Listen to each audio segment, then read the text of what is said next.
எங்கள் அம்மாவுக்கு 1987 கல்யாணம் ஆகி ஈரோட்டுக்கு எங்கள் அப்பா கூட்டிகிட்டு போயிட்டாரு. சரி. அங்கே கூட்டிகிட்டு போய் கொஞ்ச நாளாக நல்லா தான் இருந்திருக்காங்க. திடீர்னு எங்கள் அப்பா எலெக்ஷனில் தோற்று போயிட்டாரு. அந்த பணத்தை ஈடு செய்கிறதுக்காக எங்கள் அம்மாவை வரதட்சணை கேட்டு கொடுமை பண்ணியிருக்காரு. எங்கள் அம்மா வரதட்சணை கொடுக்க முடியாதியான்னு சொன்ன உடனே அப்போதைக்கு எங்கள் அம்மா கர்ப்பமாக இருந்திருக்காங்க. ஏன்டி உனக்கு வரதட்சணையே கொடுக்க துப்பு இல்லையே, உனக்கு எதுக்குடி புள்ளைன்னு சொல்லி அந்த புள்ளைய கொண்டு விட்டாங்க. வகுத்துல இருக்கும் போது கலைச்சிட்டாங்க. என் புருஷன் தான் இப்படி இருக்கிறான்னு சொல்லி மாமியார் வீட்டுக்கு போவதுக்கு அங்க மாமியார் கொடுமை தலைவரிச்சு தாண்டவம் ஆடி இருக்கு. மகன் ஆம்பளை, அவன் 1000 பொண்டாட்டி வச்சுக்குவான். நீ இருக்க இஷ்டம்னா இருடி, இல்லை நீ போடி, நீ அட்டுலையும் ஜலப்புளியுமா கொண்டாந்தா அப்படின்னு கேட்டாங்க. எங்க அம்மா நீ யாருமே எங்களுக்கு வேணாம் அப்படின்னு சொல்லிட்டு தனியா கொடுத்தன வந்து இருந்தா 7-8 வருஷத்துக்கு அப்புறம் திருப்பி எங்க கூட ஒண்ணு சேர்றேன்னு வந்தாரு. வந்துட்டு திருப்பி ஏதோ ஒரு பிரச்சனைனால ரோட்டு வரைக்கும் தரன்னு முடிய பிடிச்சி இழுத்துட்டு வந்து போட்டு அடிச்சு விட்டாரு. அடிச்சதுல எங்க அம்மா கட்டத்து வேலை செய்றவங்க. அடிச்சதுல அவங்க ஏற்கனவே ஒரு ஆள் சம்பாதிக்கிறனால ரொம்ப வீக்கு உடம்பு. அதனால அடிச்சதுல தாங்க முடியாம நெஞ்செலும்பு ஒடிஞ்சு போச்சு. இந்த மாதிரி இருக்கிற நிலைமையில எந்த பிள்ளையா இருந்தாலும் இதைத்தான் செய்வான். நான் ஒரு மாசமா ஸ்கூலுக்கு போகாம தெரு தெருவா பிளாஸ்டிக் பை பொறுக்கி எங்க அம்மாவை காப்பாத்தினையா.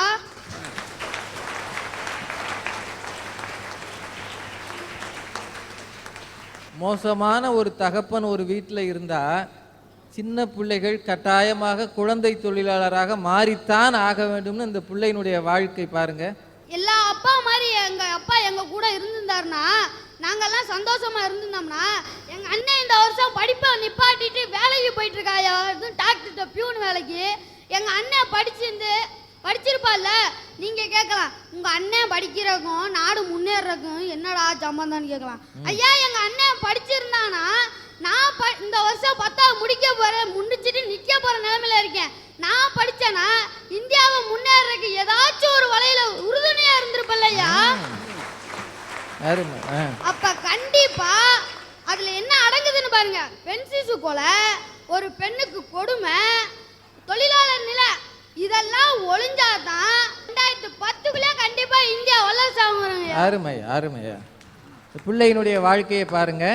வரதட்சணையால் மனைவியை கொடுமைப்படுத்தி துன்பப்படுத்திய ஒரு தகப்பனால் ஒரு பையன் ஏற்கனவே படிப்பை விட்டுட்டான், இவனும் படிப்பை விடுகிற நிலையில் இருக்கிறான்.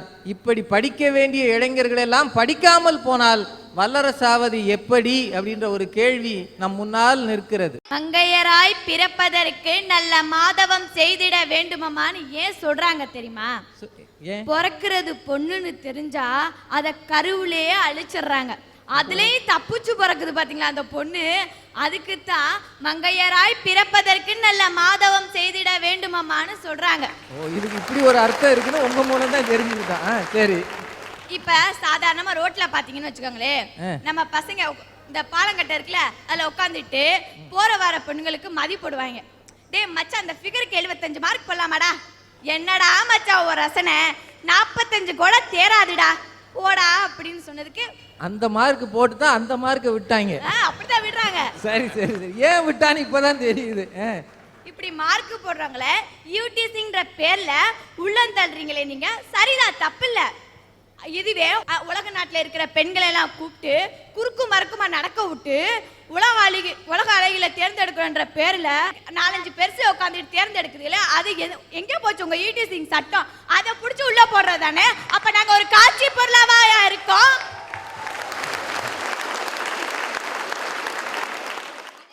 சார் இவங்க நிலைமை பரவாயில்ல.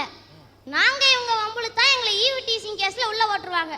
இவங்க எங்களை வம்புழுத்தா நாங்க எங்க போய் ரிப்போர்ட் பண்றது?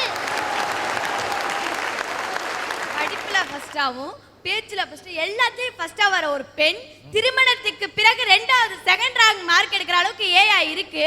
ஆண்கள் குடும்ப தலைவராகவும் நீங்க அவங்களுக்கு அடிபணிக்கிறவங்களாவும் ஏன் இருக்கு? அப்படிதான் இருக்கு. பேசாம ரேஷன் கார்டுல உங்க பேரை மேல போட்டுற வேண்டியதானே? இல்லையா நாங்க ரேஷன் கார்டுல கேட்கவில்லை, வாழ்க்கையில முதல் உரிமை வேணும்னு கேட்க. வாழ்க்கையில முன்னுரிமை கேக்குறீங்க. ஆண்கள் உயர்ந்துகிட்டும் பெண்கள் தாழ்ந்த நிலையிலிருந்து எந்த நாடாவது வல்லரசாய் பார்த்திருக்கீங்களா? ஒரு ஆணு உயர்ந்த நிலையிலும் பெண்ணும் அது சமநிலையில இருந்தாதான் அந்த நாடு வல்லரசாகும். சார் அவனோட கடமையை பார்த்தா இந்த நாடு எழுதுறதுக்குள்ள வல்லரசு ஆயிடும். ஒரு ஆசிரியர் பாடம் நடத்திட்டு இருந்தாரு. உடனே டிஓ வேகமா இன்ஸ்பெக்ஷனுக்கு வந்துட்டாரு. யோ, எல்லாரும் கிளாஸ்க்கு வந்திருக்காங்களா? வந்திருக்காங்க சார். அட்டண்டன்ஸ் எடு. முத்து உள்ளேனையா, குத்து உள்ளேனையா, பிரபு உள்ளேனையா, ஸ்டாப். அந்த 3 பேர் எந்திரி. பார்த்தா ஒரே ஒரு பையன் எந்திரிக்கிறான். என்னடான்னு கேட்டா 3 பேருக்கு அவனே உள்ளேனையா போட்டிருக்கான். மீதி 2 பேர் எங்கடான்னு கேட்டா மீதி 2 பேர் வல்லவன் படம் பார்க்க போயிட்டாங்களாம். வல்லவன் பார்க்க போயிட்டாங்க. அவங்க தான் வல்லவங்க. உடனே டிஓ கேட்குறாரு, ஏன் சார் எல்லாரும் வந்திருக்காங்களான்னு கேட்டேன். அப்போ ஆமான்னீங்க. அவனே எல்லாருக்கும் உள்ளேனையா போடுறான். அப்பயும் நீங்கள் பார்த்துட்டு சும்மா இருக்கீங்க. தொப்புன்னு காலில் விழுந்துட்டாரு. சார் நான் வாத்தியார் இல்லை, சத்துணவு ஆர்கனைசரு, வரலாறு வாத்தியார், வரலாறு படம் பார்க்க போயிட்டாரு அப்படின்னாரு. ஓ, பையன் வல்லவன் போயிட்டா வாத்தியார் வரலாறு பார்க்க போயிட்டாரா? உடனே அந்த டிஓ சொன்னாரு, ஐயா நீ உண்மையை ஒத்துக்கிட்ட, நானும் உண்மையை ஒத்துக்கிறேன். நான் டிஓ கிடையாது, டிஓட கார் டிரைவர். அவர் அங்கே சில்லுன்னு ஒரு காதல் படம் பார்க்க போயிட்டாரு அப்படின்னாரு. இங்க யாருமே அவங்க கடமையை ஒழுங்கா செய்யல. அப்புறம் எப்படி நாடு முன்னேறும்? அடுத்து டிராபிக் போலீஸ் எடுத்துக்குவோம். சரி. 4 ரோடு இப்படி பிரியும். சரி. நடுவுல நின்னு வேலை பார்க்கறது தானே அவர் வேலை. ஆக்சிடென்ட் ஆகாம பாத்துக்கணும். அப்படிலாம் செய்யறது இல்ல. போய் ஒரு மூலையில நிக்கிறது. ஆக்சிடென்ட் நடந்தோடனே வேகமா ஓடி வந்து ரவுண்ட் போடுறது. இல்ல நான் தெரியாம தான் கேக்குறேன். டிராபிக் போலீஸோட வேலை ஆக்சிடென்ட் நடக்காம பாத்துக்கிறதா இல்ல முட்னா வந்து பிடிக்கிறதா? ஆக அவரும் சரியா வேலை செய்யறது. எல்லாம் வெறுத்து போச்சு. சார் மக்கள் தான் கடமையை ஒழுங்கா செய்யலன்னு நினைச்சு நான் வந்தேன். இங்க வந்து இந்த அக்காவையும் கண்ணு தெரியாதவங்க டான்ஸ் ஆடுறாங்களே அவங்களையும் பார்த்த அப்புறம் கடவுளே நீ கூட உன் கடமையை ஒழுங்கா செய்யலையேன்னு நினைக்க வச்சிருக்கேன்.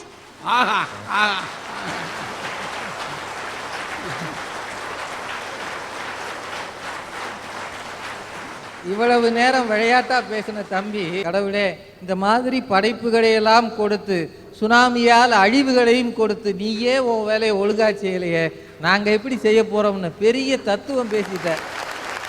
வாழ்த்துக்கள் ஐயா. எல்லாருமே கவர்மெண்ட்டை நம்பி வாழக்கூடாது. அதாவது இப்போ ஒரு கிராமம் முன்னேறணும்னா அரசாங்கம் உதவி பண்ணா நம்ம கிராமத்தை முன்னேற்றணும். அதுக்கு எடுத்துக்காட்டு எங்க கிராமம் தான் ஐயா. உங்க கிராமம் என்ன ஊருமா? மேலை சிவபுரின்னு பேரு. மேலை சிவபுரி எங்க இருக்குது? இங்க இருந்து 45 கிலோமீட்டர்ல இருக்கு. என்ன பண்ணிருக்கிறீங்க அந்த ஊர்ல? உயர்நிலை கல்வி இருக்குங்கய்யா. உண்மையிலே ஒரு கிராமத்துல இந்த மாதிரி வசதி உயர்நிலை கல்வியில இருக்குன்னா நீங்க நம்பவே மாட்டீங்கய்யா. நாங்க வந்து எங்க ஸ்கூல்ல இது வரைக்கும் 7000 மரக்கன்று நட்டு வச்சிருக்கோம் எங்க கிராமத்து மக்களுக்காக. இந்த பள்ளியிலிருந்து மேலை சிவபுரி என்கிற ஊர்ல இருந்து இந்த பள்ளி சார்பாக 7000 மரக்கன்றுகள் நட்டிருக்கிறாங்க. எவ்வளவு பெரிய சாதனை பாருங்க. மாணவர்களாக கூடி மரக்கன்று நட்டுட்டு வந்துருவீங்களா இல்ல அதை பராமரிப்பீங்களா? இந்நேரம் வரைக்கும் பராமரிச்சுட்டு இருக்காங்கய்யா. 2 நாளைக்கு ஒருக்கா போய் தண்ணி ஊற்றுவாங்கய்யா. கிராமத்து மக்கள்லாம் சேர்ந்து எங்க பள்ளி நல்லா இருக்கணுங்கிறதுக்காக எங்க பள்ளியில எல்சிடி ப்ரொஜெக்டர், அதாவது கம்ப்யூட்டர் திரை மூலமா பிள்ளைங்க எல்லாம் பாடம் படிக்கணுங்கிறதுக்காக ஒவ்வொரு வகுப்பறைக்கும் கொண்டு வந்திருக்காங்கய்யா. எந்த கிராமத்திலயா இருக்கு சொல்லுங்க இந்த வசதி? நாங்க இப்ப எல்லாம் கம்ப்யூட்டர் திரை மூலமா தான் நாங்க படிச்சுக்கிட்டு இருக்கோம். மாணவர்கள் ஒரு கிராமத்துல கணினி திரை மூலமாக பாடம் படிக்கிற அளவுக்கு அந்த ஊரை மாத்தி இருக்கிறாங்க. பிள்ளைகளுக்கு தயவு செய்து உற்சாகம் கொடுங்க. இல்லைன்னா ஒவ்வொரு ஊரிலும் இந்த மாதிரி சிந்தனை வராமல் போகும். அடுத்து பள்ளியில படிச்சு முடிச்சுட்டு வெளியில போறாங்கல்ல, அவங்களையெல்லாம் பழைய மாணவர்கள் சங்கம்னு வச்சு அந்த பழைய மாணவர்கள் சங்கத்திலேருந்து எங்களுக்கு கிட்டத்தட்ட 7 லட்சம் ரூபாய்க்கு மேல எங்க கவர்மெண்ட் ஸ்கூலுக்கு காசு கொடுத்துருக்காங்கய்யா. எங்க ஸ்கூல்ல படிச்சவங்க இப்ப எப்படி தெரியுமா இருக்காங்க? அமெரிக்காவில் சயின்டிஸ்டா இருக்காங்க 3 பேர், லண்டன்ல இருக்காங்க, இங்கிலாந்துல இருக்காங்க. இப்படி உலகம் முழுவதும் எங்க ஸ்கூல்ல படிச்ச ஒவ்வொருத்தரும் இருக்காங்கய்யா. அது எங்க ஸ்கூலுக்கு உண்மையிலேயே ரொம்ப பெருமையா இருக்குங்கய்யா. இப்ப சமீபத்தில் நடந்துச்சு இல்லைங்கய்யா உள்ளாட்சி தேர்தல். அதுல எங்க எதில் நின்ன தலைவர் எல்லாரையுமே எந்த கட்சி சார்ந்தவங்களா இல்லாமலும் தனியா நின்று யாரு நல்லவங்களோ அவங்க ஊர் மக்களா தேர்தல் இல்லாம நாங்க தேர்ந்தெடுத்திருக்கோங்கய்யா. அரசு அமைகிறதுக்கு முன்னாடியே எங்க கிராமத்துக்கு அரசாங்கத்துல இருந்து 40,000 ரூபாய் பணம் கொடுத்துருக்காங்கய்யா. இவங்க ஊர்ல உள்ளாட்சி தேர்தலே நடத்தாம ஏகமனதாக எல்லாரையும் தேர்ந்தெடுத்ததால அரசுக்கு ஆகிற தேர்தல் செலவு 40,000 அரசாங்கம் கிராமத்துக்கே கொடுத்துருக்கு. இது அரசாங்கத்தினுடைய மிகப்பெரிய பெருந்தன்மை. அதுல அவங்க செய்யக்கூடிய விஷயம். ஆனா கிராமத்துக்கு வளர்ச்சிக்கான நிதி. கிராமத்தை நாங்கள் 2 நாளைக்கு ஒருக்கா போய் கிராமம் ஃபுல்லாக சுத்தம் பண்ணுவோங்கய்யா. எங்கள் கிராமம் இப்போ நல்லா சுத்தமாக இருக்குது. கட்டட வசதி எல்லாம் இருக்குது. அடிப்படை வசதி முதற்கொண்டு எங்கள் எல்லாரும் இருக்குது. எங்கள் கிராமத்தில் 50 வயசுக்கு கீழே உள்ளவங்க எல்லாமே படித்தவங்க நாங்கள் நிச்சயம் சொல்லுவேங்கய்யா. எங்கள் ஊர் மாதிரி ஒவ்வொரு கிராம மக்களும் அவங்களோட ஊரை முன்னேற்றிட்டா நிச்சயம் 2020 இன்னும் 5 வருஷத்துல நம்ம நாடு முன்னேறிடுங்கய்யா. இந்த பிள்ளைகள் ஒவ்வொருவரையும் பார்க்கிற பொழுது எதிர்காலம் மிக பிரகாசமாக இருக்கிறது அப்படின்றது மட்டும் நல்லா தெரியுது. நாங்கள் நினைக்காத முறையில் நீங்கள் நினைச்சிருக்கீங்க. அதனால் உங்களால் அந்த அதிரடி மாற்றங்களை எதிர்காலத்தில் செய்ய முடியும். நான் இப்போ சில ஆட்களை இங்கே கூப்பிட போகிறேன். கருப்பாயின்னு ஒரு பெண்ணு. வாங்க வாடா. என்னடா ஐயா, நாங்கள் அனாதை குழந்தைகள் என்று சொல்வதை விட அரசு குழந்தைகள் என்று சொல்வதை நான் பெருமிதம் கொள்கிறேன். என்னுடைய வாழ்க்கையில் நடந்த ஒரு சம்பவத்தை சொல்கிறேன். 11 வருஷத்துக்கு முன்னாடி வயலோகம் என்ற பக்கத்து கிராமத்தில் அகரப்பட்டியில் சாதி கலவரத்தினால் எங்கள் அம்மா வேலைக்கு போன இடத்துல கொண்டுட்டாங்க. எங்கள் அப்பா அதே நினச்சி மைண்டு சேஞ்ச் ஆகி எங்கள் அப்பா தூக்கு போட்டு இறந்துட்டாங்க. ஆனால் நாங்கள் 4 பேர், எனக்கு 7 வயசு இருக்கும், எங்கள் அக்காவுக்கு 12 வயசு, என் தம்பிக்கு ஒரு 5 வயசு, என் தங்கச்சிக்கு 1 வயசு கூட ஆகலை. எங்கள் அம்மா இறந்து எங்கள் அப்பா இறந்துட்டாங்க. 4 பேரும் அனாதை நின்று சார். அப்போக்கி எங்கள் ஒரு ஹாஸ்டலில் எங்களை கொண்டே சேர்த்து விட்டாங்க. ஐயா, உங்களை யாரையா படிக்க வச்சது? என் தகப்பனார் தான். ஆனால் என்ன யார் படிக்க வைக்கிறான்னு உங்களுக்குலாம் தெரியுமா? என் தம்பி 9th பாதியோட முடிச்சுட்டு அவன் என்னை படிக்க வைக்கிறாயா? என்ன என் தங்கச்சியும் அவன்கிட்ட நான் கேட்டேன், நான் தானே அக்கா, நான் உன்னையும் தங்கச்சியும் படிக்க வைக்கிறேன், நீ படிக்க போன தம்பின்னு சொன்னதுக்கு அவன் என்ன வார்த்தை தெரியுமா சொன்னா? நான் படித்தா எனக்கு மட்டும்தாக்கா பெருமை, ஆனால் நீ படிச்சானா அந்த குடும்பத்துக்கு அந்த சமூகத்துக்கே பெருமை அப்படின்னு சார். எங்களுக்கு ஹாஸ்டல் இருக்கிற வரையும் தான் சார் அது சொந்த வீடு எல்லாமே. எனக்கு அதை விட்டால் வேறு வழியே இல்லை. ஹாஸ்டல் பேர் என்னப்பா? சமூக நலத்துறையின் கீழ் சத்யா அம்மையார் நினைவு ஆதரவற்ற குழந்தைகள் படிச்சுக்கிட்டு வர்றேன். 11 வருஷமாக அந்த ஹாஸ்டலில் தான் நான் படிச்சுக்கிட்டு இருக்கேன். சாதி கொடுமையை ஒழிச்சாதான் நம்ம 2020 நம்ம இந்தியா வல்லரசு ஆகும். பெண்களாக பிறந்தது சாக பொருட்களையா, சாதிக்க தான் பிறந்திருக்கோம். பிறந்தோம் வளர்ந்தோம் செத்தோன்னு இருக்கக்கூடாது. பிறந்தோம் வளர்ந்தோம் சாதிச்சோம்னு தான் இருக்கணும். நல்லா யோசிக்கங்க. இந்த நாட்டில் தமிழ் மக்கள் தான் இருக்கணும், தமிழர்களாகத்தான் இருக்கணும். ஆனால் என்ன நடந்து போச்சு, ஜாதியத்தை நாம் பந்தயம் போட்டு வச்சுக்கிட்டோம், பதியம் போட்டு வச்சுக்கிட்டோம். அதனால் இந்த ஊருக்குள்ளே ஜாதி தேவையா? லட்சுமின்னு ஒரு குழந்தை, உன் கதையை சொல்லுடா. 4 வயசு இருக்கு எனக்கு. எங்கள் அப்பாவுக்கு சோறு கொடுக்க போனேன். அப்போதைக்கு எங்கள் அப்பாவுக்கு சோறு கொடுத்துட்டு நான் திரும்ப வரையில் குறுக்கு பாதையில் போயிட்டு இருந்தேன். ஒரு 4 பேர் என்னை அம்மாட்ட கூட்டி போகிறேன்னு சொல்லி என்னை கூட்டி போயிட்டாங்க, அதாவது கடத்திட்டு போயிட்டாங்க. அவங்க கூட்டி போய் ஒரு இடத்துல வச்சுருந்தாங்க, ஒரு ரூமில் அடைச்சி போட்டிருந்தாங்க. சாப்பிட்றதுக்கு சாப்பாடு கொடுத்தாங்க. கொஞ்ச நேரம் தூங்கி எழுந்திரிச்சு பார்த்தேன், அவங்க பேசிகிட்டு இருந்தாங்க. டே, இந்த பிள்ளைய கண்ணு நோண்டி பிச்சை எடுக்க வைக்கலாம்டா, கை காலெல்லாம் உடைச்சி பிச்சை எடுக்க வைக்கலாம்டா, நமக்கு நிறையா வசூலாகும், கண்ணை விற்றா நமக்கு நல்லா வசதியாக நிறையா வாழலாம் அப்படின்னு சொல்லிட்டு இருந்தாங்க. அதை கேட்டு நான் பயந்து அவங்கள்ட்ட தப்பிச்சு வந்துட்டேன். ஒருத்தவங்க வழியில் வந்திருக்காங்க, நீ யாருன்னு கேட்டாங்க. அவங்க அப்புறம் ஒவ்வொரு ஊராக கூட்டி போய் இது உங்கள் ஊரா இது உங்கள் ஊரான்னு காமிச்சாங்க. நான் இது இல்லை அப்படின்னு சொல்லிட்டு இருந்தேன். ஒரு ஊர் வந்துச்சு விராலிமலை, அதான் விராலிமலை. அந்த ஊரில் ஸ்கூல் இருந்துச்சியா, அது எங்கள் ஊரில் மட்டும்தான் ஸ்கூல் இருக்குன்னு நினச்சிட்டு ஸ்கூல் இருக்க ஊரை எங்கள் ஊர் சொல்லிட்டு. உனக்கு 4 வயசு? சரி. அவங்க ஹெட்மாஸ்டர்கிட்ட விட்டாங்க. ஹெட்மாஸ்டர் விட்டுட்டு அவங்க போயிட்டாங்க. சரி. ஹெட்மாஸ்டர் நீ யாருன்னு கேட்டாங்க. அப்புறம் நான் நடந்தது நான் சொன்னேன். அப்புறம் ஆசிரமத்தில் போய் விட்டாங்க. இந்த ஆசிரமா? வெள்ளையம்மா வள்ளலார் ஆசிரமம். வள்ளலார் ஆசிரமா? சரி. அங்கே தான் நான் 10 வருஷமாக வளர்ந்துட்டு வரேன். எங்கள் அம்மா பேர் மேரியா. உங்கள் அம்மா பேர் மேரி? சரி. எங்கள் அப்பா பேர் சுப்பிரமணியன்.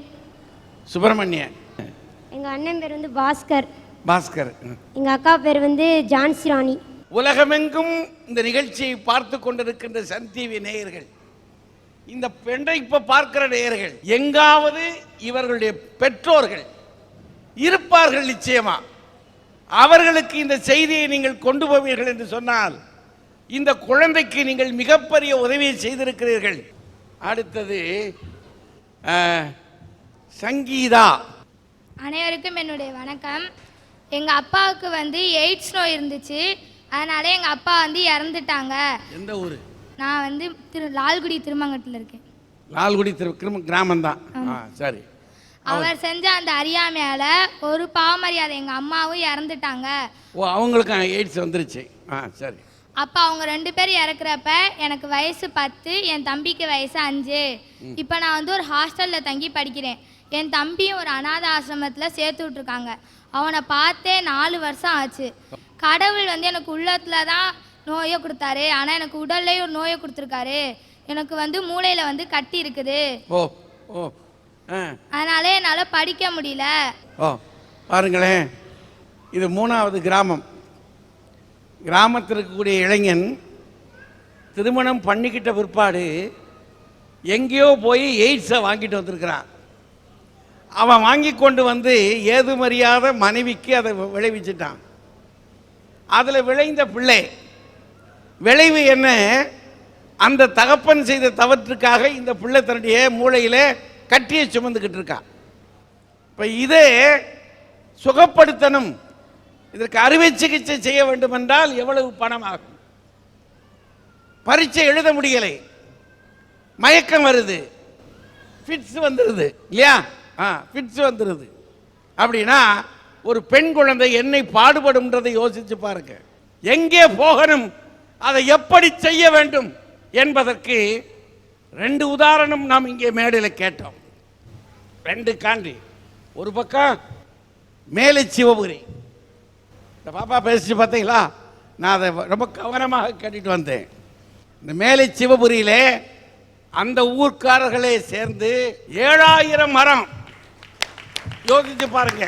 இந்த பிள்ளைகள் 2 நாளைக்கு ஒரு முறை அதற்கு நீர் விடுவது மட்டுமல்ல, தூசு துப்பட்டைகள் இருந்தால் அப்புறப்படுத்துவது, வீதியை செதுக்குவது, செப்பனிடுவது என்று ஊர் சுகாதாரத்தை நமக்கு நாமே, நம் ஊருக்குள் நாமே செய்து முடித்து விட வேண்டும் என்று திட்டமிட்டு இந்த ஊர்க்காரர்கள் செய்திருக்கிறார்கள் என்று சொன்னால், கிராமத்துக்குள்ளே செயல்படுகிற மக்கள் இருக்கிறார்கள். இப்படியும் இருக்கு, இப்படியும் இருக்கு. அது ஒரு உதாரணமாச்சா? அந்த பக்கத்தில் அந்த பையன் உட்கார்ப்பா. அதான் நீங்க என்ன செஞ்சீங்க? அரசினர் மாணவர் விடுதி கட்டி கொடுத்தோம், தார்ச்சாடைகள் போட்டு கொடுத்தோம். ஊருக்கு அவங்களே சாலை போட்டுக்கிட்டாங்களாம். ஆச்சுங்களா? இன்னொரு பையன் ராஜேஷ்குமார், வாங்க வாங்கய்யா வாங்க. என் பேர் ராஜேஷ்குமார், 8th ஸ்டாண்டர்ட் படிக்கிறேன். கந்தான பிரச்சாரத்தில் ஈடுபட்டு இது வரைக்கும் 500 பேர் சேர்ந்து கந்தான உறுதிமொழி படிவம் வாங்கியிருக்கேன். ஃபஸ்ட்டு கம்பன் கழக விழாவில் பண்ணோம். அங்கே வந்து பார்த்தவங்களாம் விசிட்டிங் கார்டு வாங்கிட்டு போயிட்டு அவங்களாம் வந்து எங்களை ப்ரோக்ராமுக்கு கூப்பிட்டாங்க. நாங்கள் போயிட்டு கந்தான பிரச்சாரம் பண்ணோம். எங்களுக்கு வந்து நிறையா பேர் வந்து கந்தான ஒப்புதல் படிவம் அங்கேயும் கொடுத்தாங்க. சரி, அதாவது 8ஆம் வகுப்பு படிக்கக்கூடிய இந்த பிள்ளை, இவருடைய வயதில் 500 கண்டானங்கள் அது பெறுவதற்கான எல்லார்ட்டையும் ஒப்பந்தம் வாங்கிக்கிட்டார் இல்லையா? கையெழுத்து வாங்கியிருக்காரு. இதை மட்டும் இல்லை, கண்டானத்தின் அவசியத்தை பற்றி அங்கங்கே போய் பிரச்சாரம் பண்றார். இவர்கள் வயதில் நாளை போய் செய்ய போகிறது இருக்கட்டும், இன்றைக்கே நீங்கள் செய்வதற்கு உங்களுக்கு வேலைகள் இருக்கின்றன. அந்த வேலையை என்ன செய்கிறது? இவர் மாதிரி கண்டானம் பெறுவதற்கான வாய்ப்புகளை தேடிப்போவது ஒரு புறம், இன்னொரு புறம் உங்கள் ஊர் ஓய்வு பெற்ற பெரியவர்களை சந்தியுங்கள். 1. 2, உங்க ஊர்ல படிக்கிற பிள்ளைகள் ஆணும் பெண்ணும் ஒன்று சேருங்க. உங்கள் கிராமத்தை நீங்கள் நேசிப்பது உண்மை என்றால், இந்த நாட்டை வல்லரசாக ஆக்கப் போவது உண்மை என்றால், நீங்கள் செய்ய வேண்டிய வேலையை நாளை சாதிப்பதை காட்டிலும் இப்பொழுது நீங்கள் எல்லாரும் ஒன்று சேருங்கள். எல்லாரும் ஒன்றாக நின்று இந்த மண்ணை 2020க்குள் வளம் பெற்ற நாடாக, வல்லரசாக, எல்லா உலகங்களிலும் இருக்கக்கூடிய நாடாக நிமிரச் செய்வதற்கு நாம் செய்ய வேண்டிய வேலையை இப்போது கிராமங்களுக்குள்ளே நுழைவோம், கிராமங்களை சீர்திருத்துவோம், ஊருக்குள்ளே இருக்கிற ஜாதி அவலங்களை போக்குவோம், ஊருக்குள்ளே இருக்கின்ற ஒற்றுமையின்மையை போக்குவோம். நாம் எல்லாரும் ஒரு தாயின் பிள்ளைகள் என்பதை நிலைநிறுத்துவோம் என்று கூறி சன் டிவியின் அரட்டை அரங்கம் நிறைவு செய்கிறது. வாழ்த்துக்கள், நன்றிகள், வணக்கம்.